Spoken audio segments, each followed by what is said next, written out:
Đợi đã. Thập ngũ công chúa đến rồi à? Đứng dậy trước đi.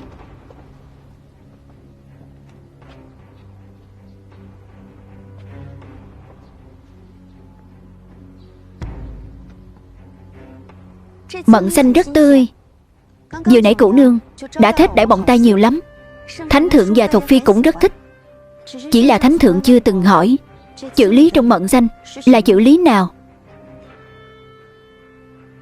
Tấm lòng trung thành của cụ nương có trời đất chứng giám. Đến thánh thượng còn khoan dung như vậy, cụ nương cũng giơ cao đánh khẽ đi. Nếu thập ngũ công chúa đã xin tha, vậy lần này ta tha cho hai người.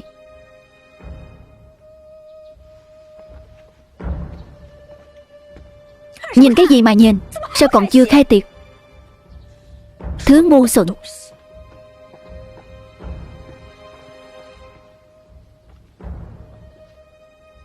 Dẫn mẹ cô về chải chuốt lại đi. Hôm nay đã mệt rồi, về nghỉ ngơi sớm đi. Thập ngũ công chúa đã cứu mẹ con ta, cũng giữ thể diện cho Thôi Mạn Xu. Nhưng Thôi Mạn Xu lại coi người như cái gai trong mắt. Cô ta một mặt tiếp tục ức hiếp ta, một mặt tìm cách trả thù thập ngũ công chúa. Có một ngày, hình như cô ta đột nhiên biết được bí mật gì đó của thập ngũ công chúa. Cứ cách vài ngày lại cùng hai người họ Dương và họ Triệu lấy lúc bàn tán thập ngũ công chúa làm gì đấy. Chuyện này mà truyền ra ngoài,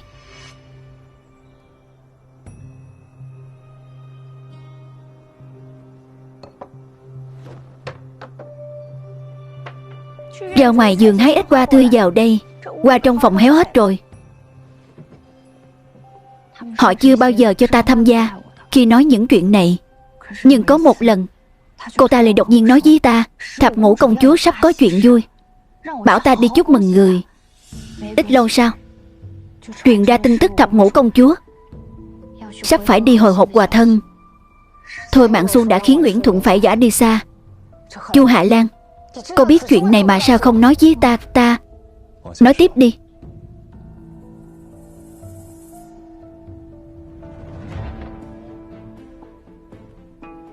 Sau khi biết chuyện, ta ngày đêm cầu nguyện, cầu cho thập ngũ công chúa được gả cho người tốt, tránh xa thị phi. Nhưng cuối tháng trước, Thôi Mạn Xu lại đột nhiên bảo ta đi thuê một căn nhà cho cô ta.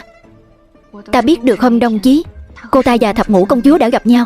Tuy không biết cụ thể họ đã nói những gì, nhưng dường như công chúa định đi tìm thánh thượng phân xử.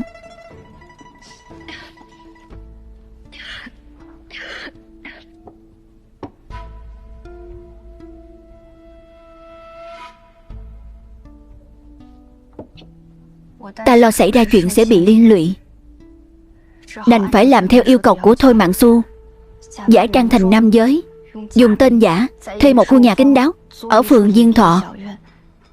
Mùng 10 tháng này, cha mẹ ta đặc biệt vui mừng, nói là khó khăn lắm mới có cơ hội được gặp Thục Phi, bảo ta vào cung tặng quà mừng năm mới cho Thục Phi. Cha mẹ chuẩn bị đầy ắp 2 xe quà Tết. Nhưng ngay lúc ta sắp vào cung, Thôi Mạn Xu lại đột nhiên bảo ta đưa một xe đồ tới cửa hông trong cung, còn không cho ta xem bên trong. Ta không dám xem cũng không dám hỏi, chỉ biết làm theo. Nhưng sau khi vào cung, ta càng nghĩ càng sợ. Sau đó lén lút xem thử, là thuốc nổ. Nhưng cô cũng không biết thuốc nổ dùng vào việc gì. Chuyện cô ta làm thì tốt đẹp gì chứ. Nhưng không kịp nữa rồi. Giấy trắng mực đen ghi chép là xe ngựa của Chu gia ta. Tuy sợ hãi, nhưng cũng không dám hỏi nhiều. Mãi đến Tết Nguyên Tiêu,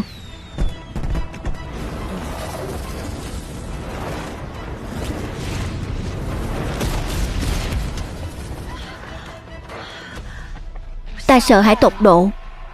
Lúc đó ta mới biết mục đích cô ta bảo ta vận chuyển thuốc nổ vào cung. Ta hỏi cô ta có phải là cô ta làm không? Đến công chúa mà cũng dám giết. Cô ta điên thật rồi. Nhưng cô ta lại nói với ta, cứ vậy mà chết thì đúng là hời cho cô ta. Tức là cô vốn có cơ hội ngăn cản tất cả chuyện này, nhưng cô lại không làm gì cả. phải không? Ta không dám. Bị ức hiếp lâu quá rồi. Giờ không biết phải phản kháng ra sao. Cô giả bộ làm người bị hại, diễn trò với ta, nhưng trong lòng cô biết rõ mình đang tiếp tay cho kẻ ác. Cô rất rõ số thuốc nổ đó có thể chôn vùi một mạng người, miễn người đó không phải là cô, không phải cha mẹ cô thì là ai cũng không sao, phải không? Chứ không thì sao? Chẳng lẽ cô muốn ta chết thay công chúa? Chẳng lẽ cô muốn ta trơ mắt nhìn cha mẹ ta bị kẻ khác khống chế sao? Cô chưa từng phải chịu nỗi nhục này. Cô là huyện chúa tôn quý, được thánh thượng và thuộc phi sủng ái. Đương nhiên cô sẽ không bị người khác ép buộc. Cô không cha không mẹ, cô đâu biết cảm giác cha mẹ bị kẻ khác khống chế là thế nào. Không được vô lễ. Vong ân bội nghĩa. Uyển Thuận cứu nhầm người rồi. Cô thích nói thế nào cũng được. Ta vong ân bội nghĩa, tiếp tay cho kẻ ác, miễn là ta không chết trong tay Thôi Mạn Xu. Cô cứ trói ta lại, giải đến hình bộ nhốt vào nhà lao, chém ta 5 lần 7 lượt ta cũng chịu. Không cần phiền phức như vậy. Uyển chúa bình tĩnh. Tại sao Thôi Mạn Xu lại đến phường Diên Thọ? Không biết. Ta chỉ phụ trách thuê nhà. Ta chưa từng đến đó. Chỉ dựa vào chỗ thuốc nổ mình cô dựng chuyển vào cung sẽ chẳng thể sát hại công chúa trong yến tiệc. Cô còn có người tiếp tay. Kẻ đó là ai? Thôi Mạn Xu sẽ không để cô ta biết đâu.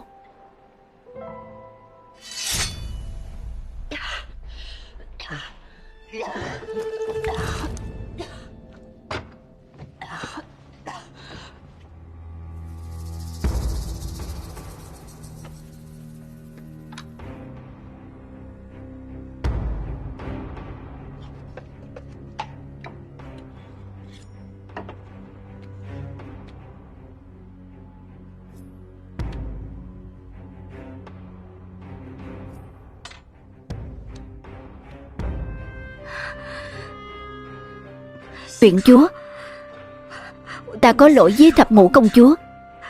Chuyện này xin hãy trách phạt một mình ta. Đừng làm liên lụy cha mẹ ta.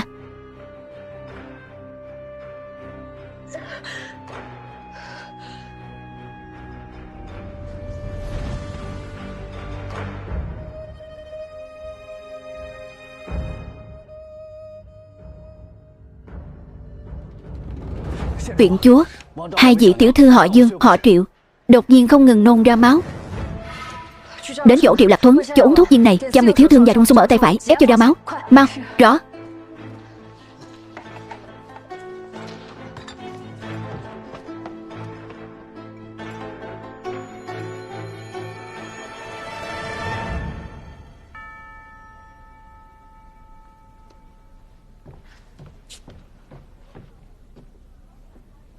Không kịp nữa rồi.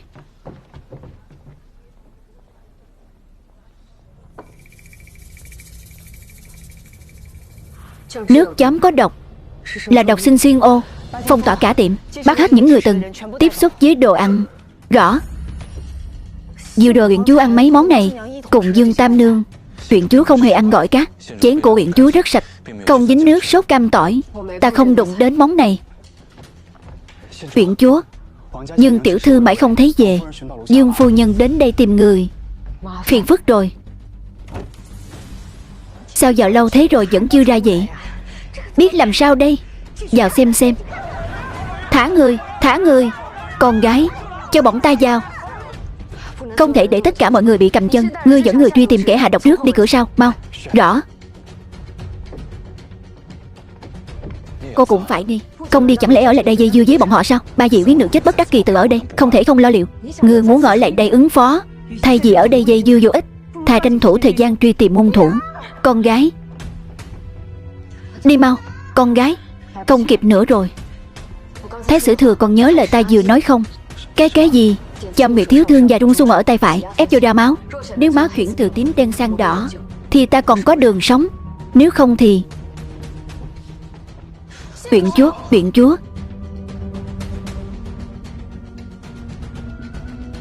nhờ cãi vào ngươi đấy. Con gái, con gái, con gái. Con gái Con gái ta đang yên đang lành đến chỗ các người mới có 1 canh giờ, con bé đã ra nông nổi này rồi. Huyện chúa Phúc Xương, người có thể nói cho ta biết chuyện này rốt cuộc là sao không? Con gái bà bị người ta hạ độc. Ta đang truy tìm kẻ hạ độc, Lý Bội Nghi. Nể tình người là huyện chúa nên ta vẫn có chút cung kính với người. Con gái ta vốn không nên đến đây. Nó hợp tác đới cho người hỏi chuyện, giúp người điều tra án, vậy mà lại bỏ mạng trong tay người. Nếu không phải người đưa nó đến đây, sao nó ra nông nổi này chứ? Không ngờ người lại tỏ thái độ không liên quan đến mình như thế. Phu nhân, huyện chúa cũng đang nóng lòng điều tra án. Chi bằng phu nhân đưa Tam Nương về phủ trước để cô ấy được yên tĩnh, cũng để huyện chúa truy tìm hung thủ, an ủi vong linh Tam Nương. Điều tra rõ hung thủ có khiến con gái ta sống lại không? Hôm nay các người nhất định phải cho phủ thượng thư và tất cả bọn ta một câu trả lời thích đáng. Dương phu nhân muốn xử trí ra sao? Trói cô ta lại, đến trước mặt thánh thượng phân xử. Kẻ nào dám? Huyện chúa.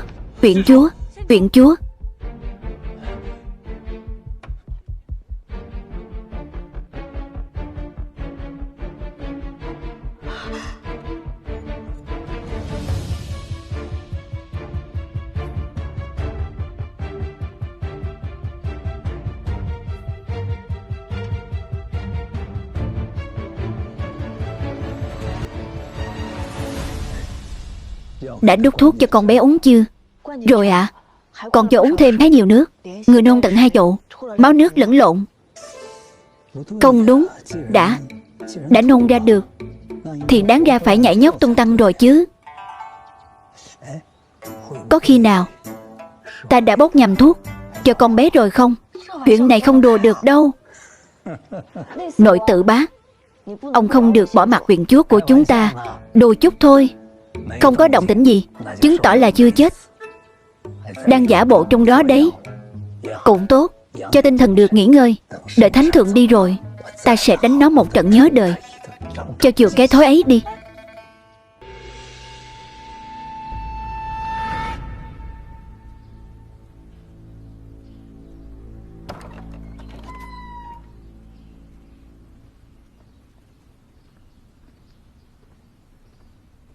Huyện chúa, coi như ta cầu xin người đấy, lần sau tuyệt đối đừng làm chuyện như vậy mà không nói trước. Lần này may nhờ có Thái Sử Thừa, nếu không ta sẽ phải ra mộ thắp hương cho người. Người yên tâm, ta sống dài lắm. Ngày nào ta cũng thấy như thể cái đầu trên cũng đang lung lay, không biết hôm nào thì rơi xuống.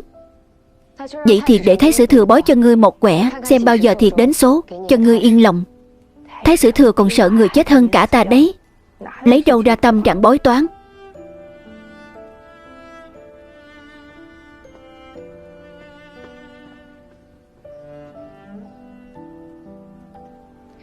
Ta chết rồi, ngươi có thể quay về Thái Sử Cục.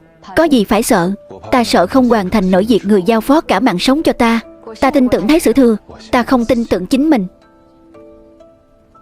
Thái Sử Thừa đến nội ý cột, chắc không phải chỉ để xem ta đã chết hay chưa. Là về hung thủ của vụ án này. Ngươi cũng nhận ra rồi sao?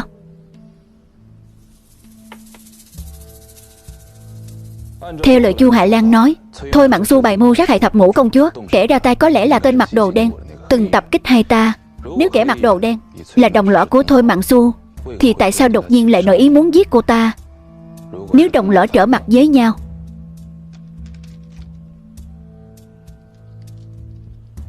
sau khi châm lửa, kẻ mặc đồ đen trốn ở dưới vũ đài, sau đó trà trộn vào đoàn người hồi hộp dương tử để xuất cung. Đầu tiên là tập kích ngươi, rồi quay lại nội thị tỉnh, giết Lưu Đức Nghĩa. Nếu lại đi đến phường Diên Thọ giết Thôi Mạn Xu, thì hoàn toàn không kịp. Kẻ giết Thôi Mạn Xu là một người khác.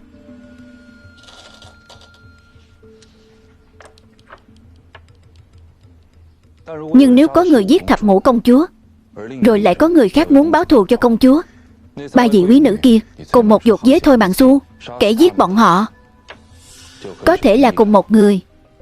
Theo hiểu biết của người về công chúa, ai sẽ báo thù cho cô ấy? Nếu có thể, Ta mong người đó là ta. Tìm ra hung thủ cũng chính là giúp công chúa báo thù.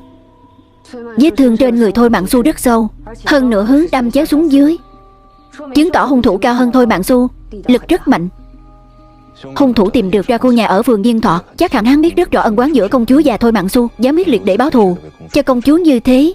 Nếu không phải một kẻ cảm tử trung thành thì cũng là người tình sâu nghĩa nặng.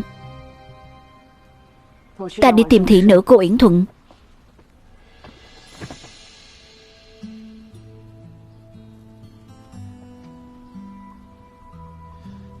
Độc vẫn chưa giải trừ hết, quyện chúa nên nghỉ ngơi đã.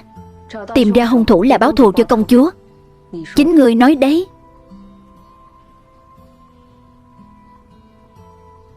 Quyện chúa lúc nào cũng liều mạng như vậy. Ngươi đang quan tâm ta sao? Khó khăn lắm mới có được người. Ta không muốn thành ra công giả tràng. Hôm qua Thái Sử Thừa bảo vệ ta trước mặt Chu Hạ Lan, ta còn chưa cảm tạ ngươi. Chu Hạ Lan ăn nói ngông cuồng, bình luận bừa bãi về cha mẹ người, ấy là xúc phạm bề trên. Ta chỉ làm điều nên làm thôi. Xem ra Thái Sử Thừa cũng biết chuyện Đoan Dương Phủ 15 năm trước. Thảm án Đoan Dương Phủ chấn động khắp triều. Chuyện lúc ấy ta đã theo học ở Thái Sử Cục, nhưng cũng có nghe nói. Có điều Chu Hạ Lan nói cũng không sai. Ta không cha không mẹ, quả thực không biết cảm giác cha mẹ bị kẻ khác nắm trong tay là như thế nào.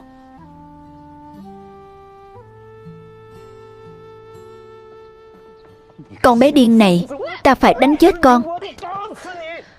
Đánh chết con rồi thì chẳng ai lo hậu sự cho người đâu. Con dày dò bản thân đến vậy mà còn mong được thưởng à? Lão già chết tiệt, con vẫn đang trúng độc đấy, yên tâm đi. Uống thuốc của ta rồi, không chết được đâu. Con cầm đống này đi bồi bổ đây. Con ấy à, con gặp may nên mới không ăn phải món đó. May mà con không ăn cá. Huyện chúa không ăn cá, mời ta ăn cơm đừng gỏi cá.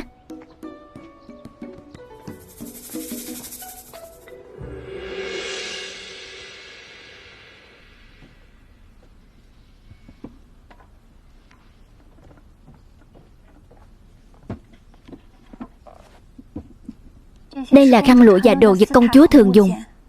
Huyện chúa xem còn có manh mối nào không?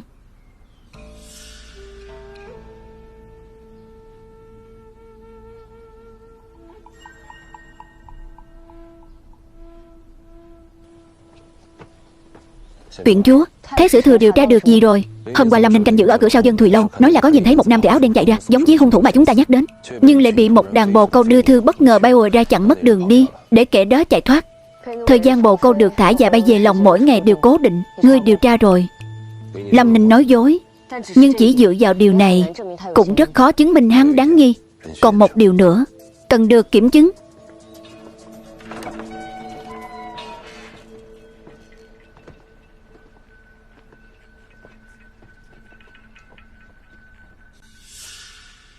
Đêm đó Lâm Ninh dẫn đội đưa hồi hộp dương tử về quán trọ Hồng Lô xong, các ngươi có tách nhau ra không? Bọn ta cùng nhau hộ tống hồi hộp dương tử xuất cung, nhưng giữa đường Lâm Ninh đã rời đi. Sau đó bọn ta gặp lại ở ngoài cổng phường Diên Thọ. Ngươi lưu xuống trước đi. Rõ.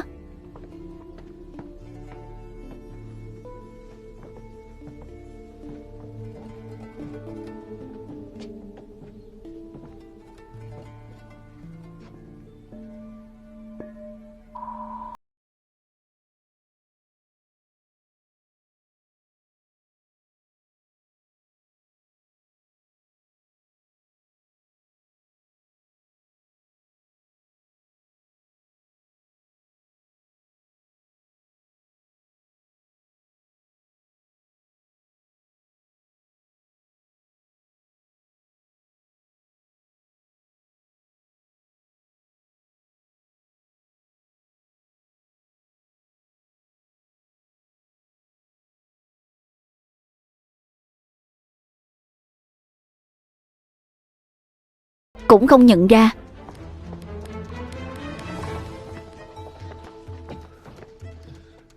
Nhận được tin của Thái Sử Thừa đến Bắc Lâm Ninh, hắn không có ở đây, đã chạy từ lâu rồi. Dạo này có không ít đội buôn ra vào Tây Kinh, Nhiều khả năng Lam Ninh trà trộn vào đội buôn để tìm cơ hội tẩu thoát, tập trung rà soát các trạm dịch và cổng thành. Rõ. Không cần. Đến bến thuyền. Bến thuyền. Sao huyện chúa lại biết Lam Ninh là người ở đâu? Kim Lăng.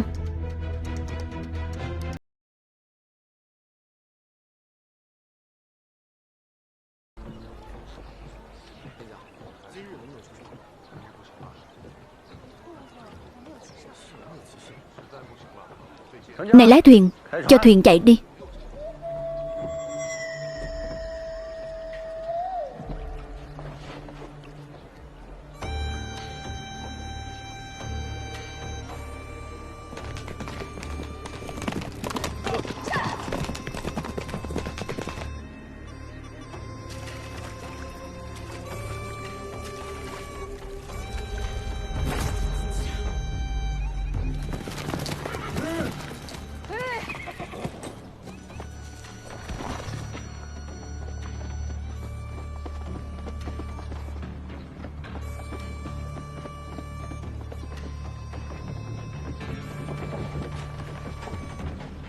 Hôm nay có ai đi Kim Lăng không?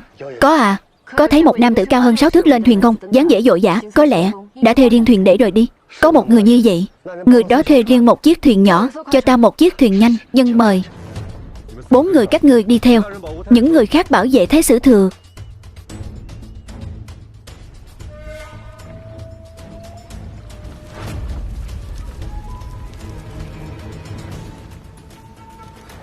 Nhanh lên chút, áp sát vào.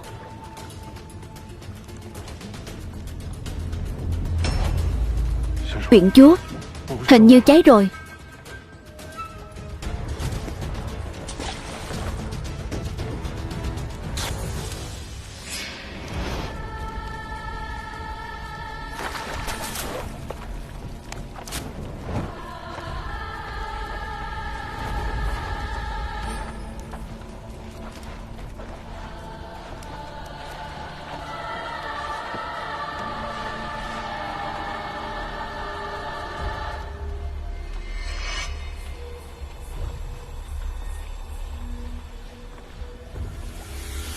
Lại chậm một bước.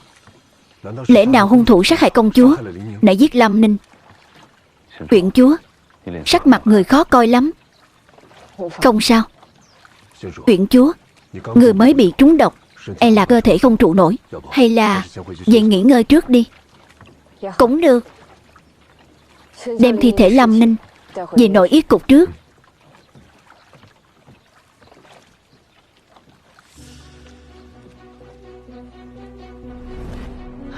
Đừng qua đây. Ta chưa từng bước chân ra khỏi Tây Kinh. Lần này có thể ngắm nhìn trời đất bên ngoài, cũng rất tốt mà.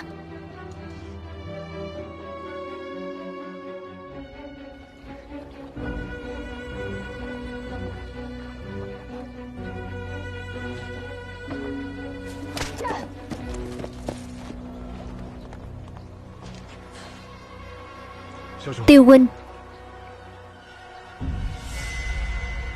vết thương này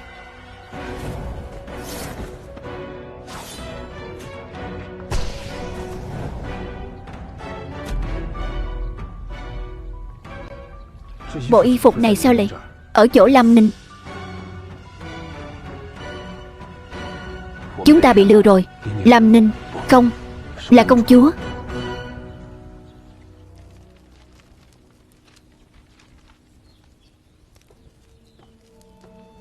Huyện chúa Phúc Xương có ghé qua không?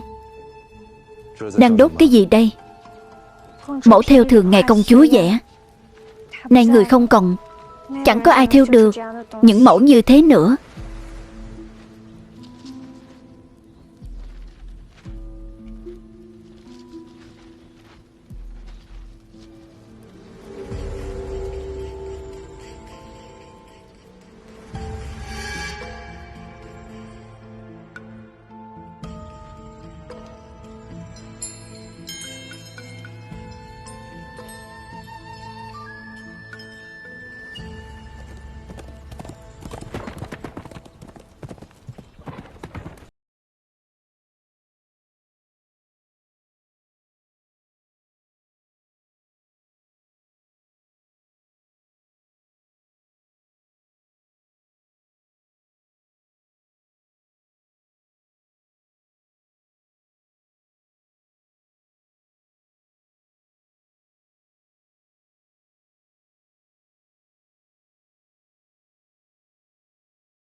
Huyện chúa, Thái sử thừa đã biết rồi ư? Lâm Ninh chính là kẻ tập kích ta đêm đó. Nếu kẻ mặc đồ đen là Lâm Ninh, hắn cần hộ tống hồi hộp Dương Tử, tập kích ta và Cố Tư Trực rồi giết Lưu Đức Nghĩa. Hắn hoàn toàn không có thời gian sát hại Thôi Mạn Xu. Lâm Ninh là hung thủ, nhưng không phải hung thủ duy nhất. Còn có một hung thủ khác, kín đáo, lặng lẽ hơn Lâm Ninh nhiều. Thái sử thừa quả là cẩn trọng, tỉ mỉ. Cho dù bộ đồ đen bị tiêu hủy, nếu ta kiên quyết muốn khám nghiệm thập ngũ công chúa, hài cốt được cho là của công chúa, sớm muộn cũng bị lộ. Ngộ tác cũng sẽ nhanh chóng tra ra nguyên nhân cái chết của Lâm Ninh. Cho nên làm sao huyện chúa phát hiện ra chứng cứ ám chỉ thập ngũ công chúa?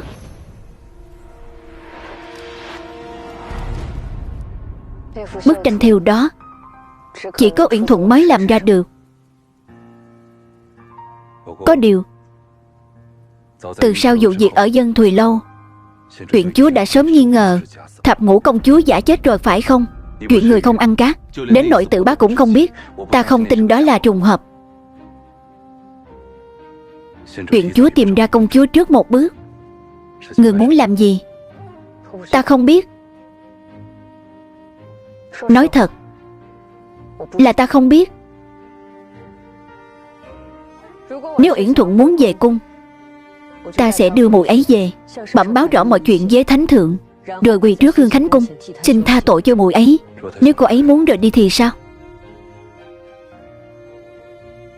Ai cũng phải trả giá cho những việc mình đã làm. Công chúa cũng vậy. Ngươi muốn ta áp giải người bạn tốt nhất của ta về sao? Nếu huyện chúa đã quyết thì một mình Tiêu Mỗ không ngăn được. Vậy ngươi cần gì phải chạy tới đây? Không ngăn được cũng phải ngăn.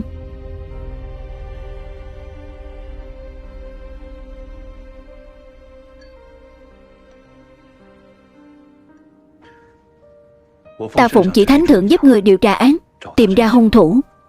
Trách nhiệm trên vai, không thể trốn tránh.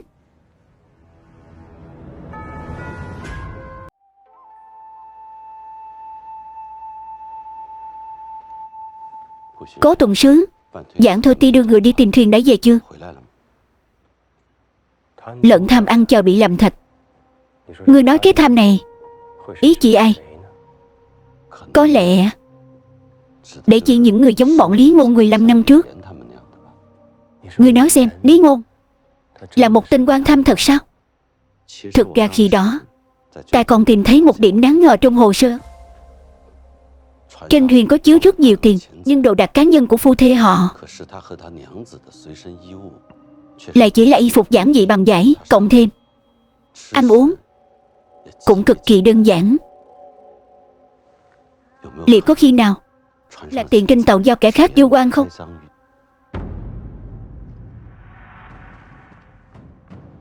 Tất cả chỉ là suy đoán của riêng ta. Ta nói bừa thôi. Vậy ngươi đã từng nói với ai về điều mà ngươi đoán qua này chưa? Chưa hề. Ta không dám. Ta từng nhắc đến với Địch Luân, cấp trên của ta. Hắn ta bảo sao?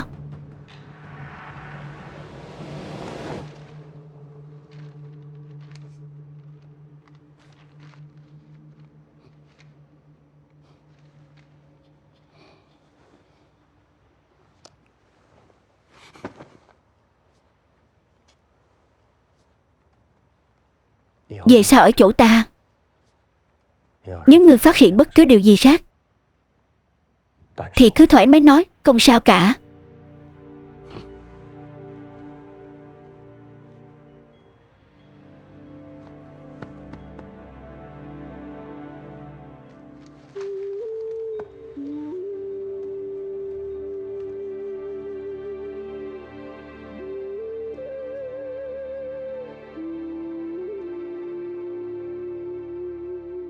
Báo cáo, đã tìm thấy chiếc thuyền mất tích.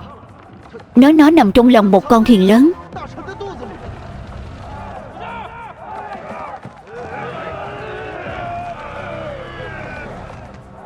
Mọi người dùng sức hơn nữa nào. Chiếc thuyền lớn lòng bên ngoài này chính là chiếc thuyền khả nghi mà Trương Trạch Đoan huynh đệ đã dạy. Chiếc thuyền này được giữ trong lòng con thuyền lớn, vậy nên mãi chúng ta chưa tìm được nó. Cũng may là chúng ta đã phong tỏa hai đầu sông biển từ sớm, 8 người này không thể chạy đi đâu được nữa. Bỏ thuyền chạy lấy người rồi. Sau khi ngài hạ lệnh, ta đưa huynh đệ đi dọc hai bờ sông biển, tìm kiếm khắp nơi, thế là tìm được nó. Từ từ thôi, nâng lên đi. Rồi, bên trong vẫn ổn chứ, từ từ thôi. Nào,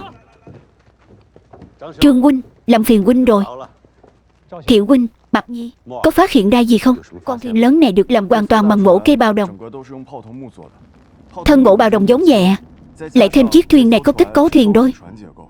Chỉ cần hai khoang kính nhỏ ở hai bên là có thể nổi trên mặt nước. Sự bất thường của rồng rọc là bởi thực chất đuôi tàu là một cánh cửa lớn. Nhìn từ bên ngoài, con thuyền này trông giống như một thuyền chở khách cỡ lớn, nhưng bên trong chỉ là cái vỏ rộng, còn không hề có đáy. Ngay khi cửa lớn ở đuôi thuyền mở ra, thuyền đáy có thể bị kéo vào lưng. Báo cáo lên trên thì phải trình bày đơn giản nhé, chỉ cần nói giống như một ngăn kéo lớn là được.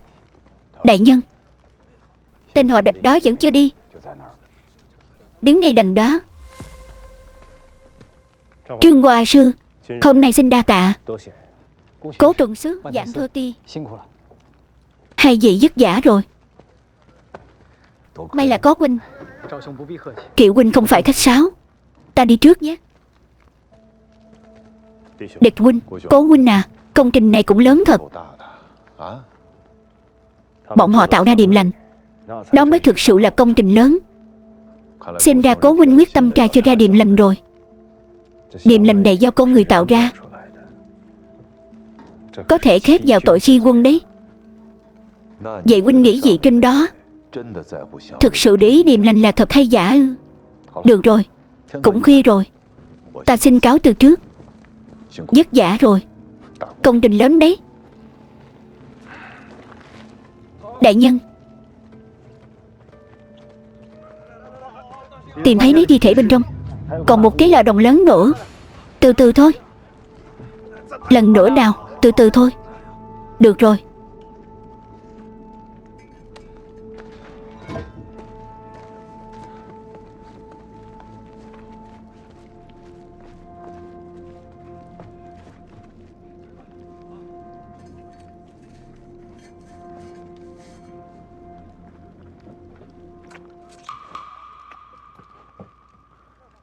Là hỗn hợp diêm tiêu và đường. Còn một ít hương liệu nữa. Ta đoán đúng rồi. Đống sương mù đó được đốt từ thứ này. Chắc chắn là ta đã từng thấy cái lư hương này.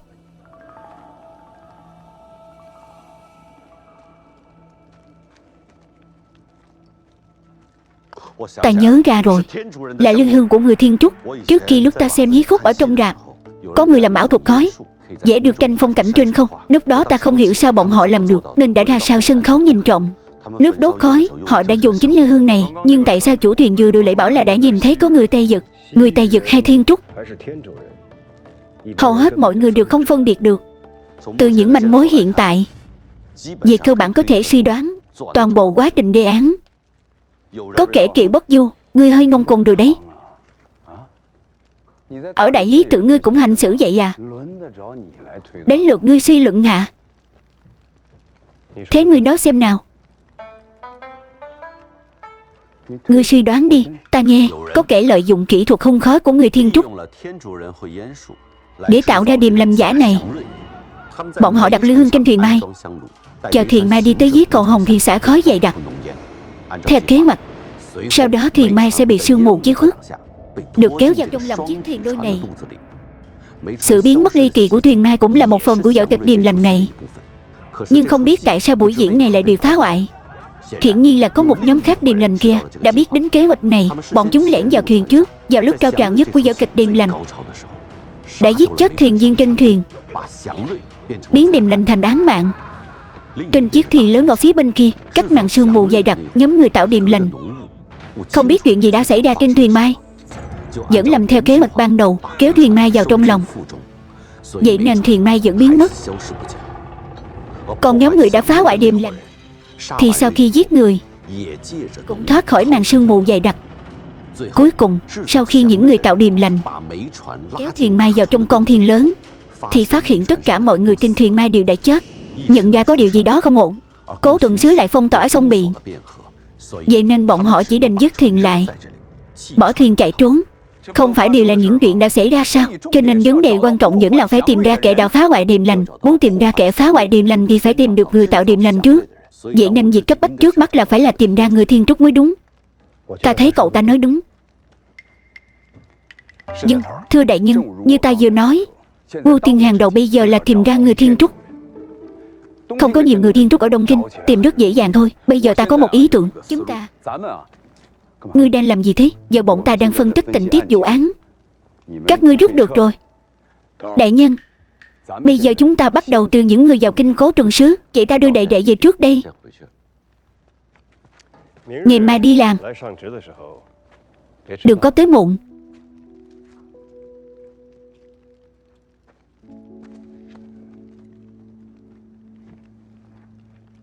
Triệu Bất Du này, ngươi cười gì mà cười? Các ngươi đang làm gì đấy? Nhanh lên, ta thấy Triệu Bất Du cũng không đến nỗi nào. Mau về nhà thôi. Đại ca, đại ca. Biện Nhi, sao thế? Đại tẩu gặp chuyện rồi.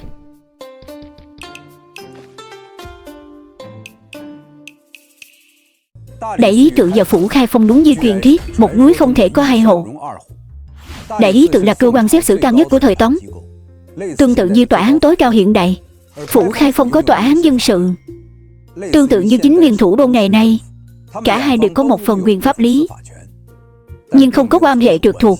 Sau cải cách Nguyên Phong, đại lý tự vẫn có thể xét xử một số vụ án hình sự ở kinh đô. Bề ngoài nhìn đại nhân và được tin được hòa thuận vậy thôi, thực tế là chẳng ai phục ai.